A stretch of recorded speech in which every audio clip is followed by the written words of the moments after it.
Hürmetli vatandaş, bugünkü sağış kemen 20 yıl 9. ayının 29.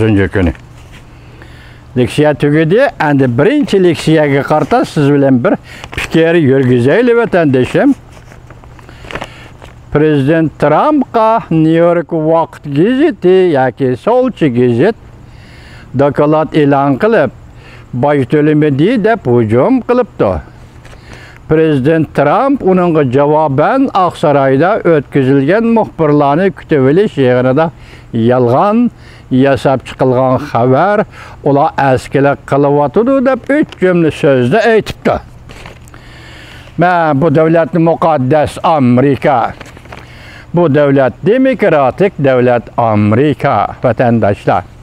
Saylam devri endi hazır prezidentlikka ko'rsatilgan Demokratlar Partiyasining nomzodi Joe Biden.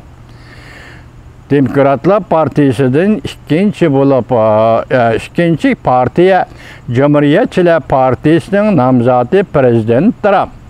Prezident Trump 4 yıl vazife o'tadi. Siz görüp durdunuz, biz görüp durduk. Öz ara moşu kamera arkalık sözleşip durduk.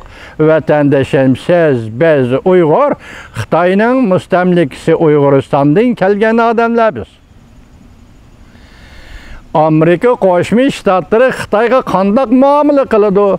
Amerika Qo'shma Shtatlarining Xitoyga qartlagan siyosatida qanday o'zgarish hosil bo'ladi? Jahonning tarixi shu edi vatandaş.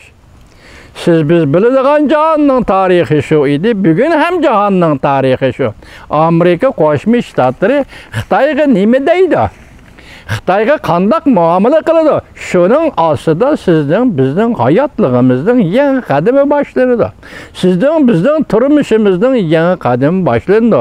Uyg'urlarning qad ko'tarishi shu yerdan boshlanadi. Garchi Amerika Qo'shma Shtatlari hukumati Xitoyga uni qil, buni qil deb buyruq tushirmagan bo'lsa-mu, lekin Amerika'nın Cungu qaratgan siyaseti yoki Cungu kompartiyasini bir taraf qilib etish yoki kommunizmni bir taraf qilib etish. Hozirgi vaziyatda shunday deymiz, bo'layotgan ishlarni ko'ryapsizmi? Kommunizmni bir taraf qilib etish, sotsializmni bir taraf qilib etish, Cungu kompartiyasi degan bu partiya. Ayni chaqda Cunguda siz shuni bilib oling vatandaş, Xitoy millati yashayotgan bir mamlakatda partiya degan ish bo'lmaydi. Meyli Kuomintang partiyasi, meyli Gongchangdang partiyasi, meyli nime partiya bo'lmaydi. Çünkü bu millet partiya şeklini qabul qilolmaydi. Partiyaga hurmat qilishni va partiyani tashkillashni va partiyani degini bo'yicha ish qilishni bilgili bo'lmaydi. Namda partiya amaliyoti bong. Li Bang, Wang Bang, Mao Zedong Banglar guruhi, 4 kişilik guruh. Sırım Bang, Urun Bang, Banglar guruhi. Bu guruhvozlik. Yani mahallevozlik ve yurtvozlik o'xshaydigan guruhvozlikni asos qilgan banglar. Taraftarlar, tarafbozlar guruhi. Bunu partiya devoldi, bu partiya emas vatandaş. Herkes o partiya qurish ve partiya programmasi bo'yicha ish qiladigan millat emas bu.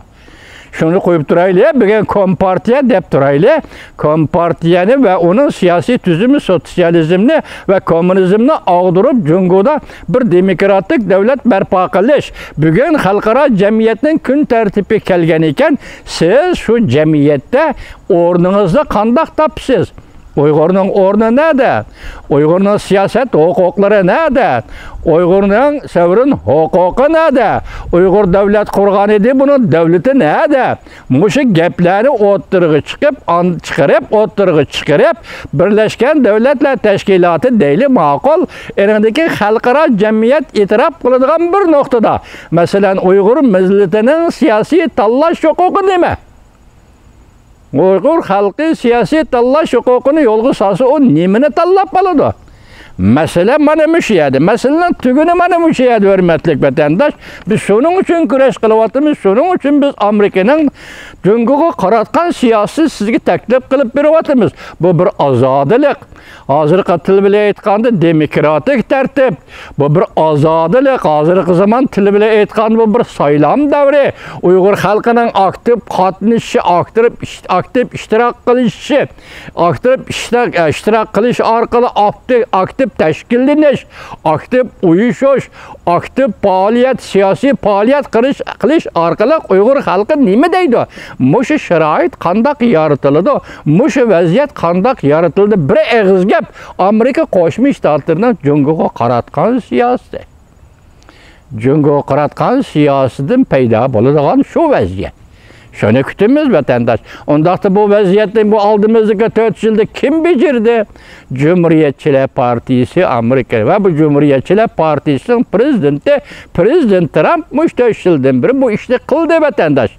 Görüp duruvatsız, torbette görüp duruvatsız. Prezident Trump işledi bu işini. Hazır Xitayning bugünkü ahvali nima? Muşu dakikada Zhongsheng şirketi tügeçti. Huawei şirketi tügeçti. TikTok tügeçti. WeChat tügeçti. Ündidardaki tügeçti. Hazır enmiş günün içinde Zhongsheng Goji yani halkara Zhongsheng şirketi tügeçti. Muşlarının hemmisi Jungoga qartılgan. Ondan Jungo'nun içki kısmındaki Tencent şirketi tügeçti. Vatandaş tügeçti.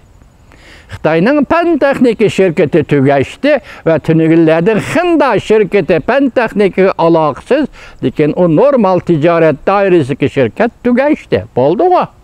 Hazır Prezident Trump bu Jungo degan devletni resmi halda operatsiya qilib deyli, operatsiya qilib kesel karvatiga yotqizib, endi bundan hesap oladigan vaqt yetib keldi vatandaş. Dünya hesap oladigan vaqt, Amerika xalqi hesap oladigan vaqt, Tibetlar Uyg'urlar hesap oladigan vaqt yetib keldi vatandaş. Mushu vaziyatni paydo qilgan Amerikada Cumhuriyetçiler Partisining prezidenti Prezident Trump ve Prezident Trump hükümeti ve onun Kabul devlet iştirakatı Mike Pompeo şular paydo qildi, şular yaratdı bu vaziyatni vatandaş. Muşundaq çağda kolunuzda bilet olsa, saylan bileti olsa, siz hazır Amerika pasport aldınız, citizen buldunuz vatandaş. Kolunuzdaki bileti kimge taşlaysınız? Ben bir yerde Joe Biden'ın yaman eski demek demezmen. O mu Amerikalık'ın oğlu prezidenti? Mesele o yer demez. Bugün 4 yıl toşta Amerika Qo'shma Shtatlari bu vaziyatni müşaga elip geldi. Bu vaziyat Prezident Trump'ın kolu bilen ahırlaşışı gerek. Ben başta aytdim ki, endilikte, tarixte Prezident Reagan vaqt zaman demleri dedi. Ondan keyin hazır navbatda Prezident Trump vaqt zaman demleri dedi. Şu demler, şu vaqt aldığımızdaki birinci ayda kirib keladi. Prezident Trump tünügün nima dedi men sizga yetkazdim vatandaş. 2021 yıl dünya tarixida ham Amerika Qo'shma Shtatlarining tarixida ham ulug'vor bir yıl boludu dedi vatandaş. Bu gapning ma'nosini tushuning. Şuna men maliksiyani mushu muhokamada sizga aytamanki vatandaş, qo'lingizda bilet saylan bileti bo'lsa, Amerikada yashayotgan Uyg'urlar hem o'zinglar tanishadigan Amerikaliklarga xizmat ishlab, hammanglar vatandaşlar qo'lingizdagi saylan biletini Prezident Trump qatashlang.